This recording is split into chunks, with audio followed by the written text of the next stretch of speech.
असंख्य मस्तक, असंख्य आंखों, असंख्य कर्ण, असंख्य नासिका आ प्रभुનું સ્વરૂપ છે।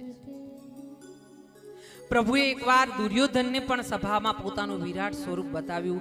એકવાર અર્જુનને મહાભારતના યુદ્ધ દરમિયાન રણભૂમિમાં પોતાનું વિરાટ સ્વરૂપ બતાવ્યું છે। અને અહીંયા પરીક્ષિતજી એટલા ધન્ય છે કે સુખદેવજી દ્વારા પ્રભુના વિરાટ સ્વરૂપનું અહીંયા વર્ણન થયું છે અને પરીક્ષિતજીએ એ વર્ણન દ્વારા પ્રભુનું વિરાટ સ્વરૂપનું દર્શન કર્યું છે। ધન્ય છે, ધન્ય છે, ધન્ય છે।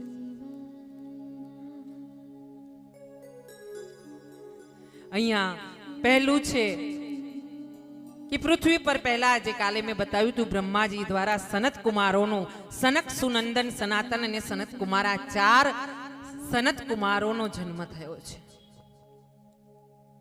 પણ 4 ભાઈઓ આજે સનત કુમારો છે। અખંડ બ્રહ્મચર્ય, બાલ બ્રહ્મચર્ય છે, બ્રહ્મચારી। એમનો ભગવાન સિવાય કોઈ માર્ગ નથી। એમના દ્વારા પૃથ્વીમાંથી કોઈ પણ પૃથ્વીનું આગળ સર્જન થઈ શકે એવું એમણે મના કરી છે। બ્રહ્માજીને હાથ જોડ્યા છે, પોતે વન તરફ પહોંચ્યા છે ઉત્તર દિશામાં અને ત્યાં જઈને ભગવાનનું નામ સ્મરણ કરીને અખંડ ધૂણી જગાવી છે।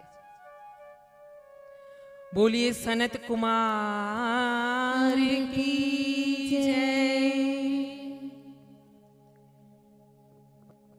આપણા ધર્મ ગ્રંથના નાના નાના એવા ઘણા મુનિઓ છે કે જેમનો ઇતિહાસ બતાવે છે કે દરેક ઋષિએ જેણે જેણે પણ ભગવા ધારણ કર્યા, જેણે જેણે પ્રભુનો માર્ગ લીધો, એણે આ સંસારને છોડીને વન તરફ પ્રયાણ કર્યું।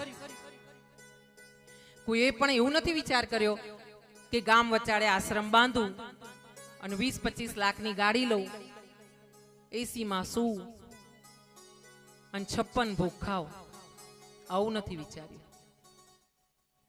અને એટલે તમે જોજો કે જ્યારે કુંભ મેળો હોય છે ને ત્યારે નાગા બાવાજી બધા આવે છે ને, તમે ક્યાંથી આવે છે તમને ખબર નહીં પડે। અસંખ્ય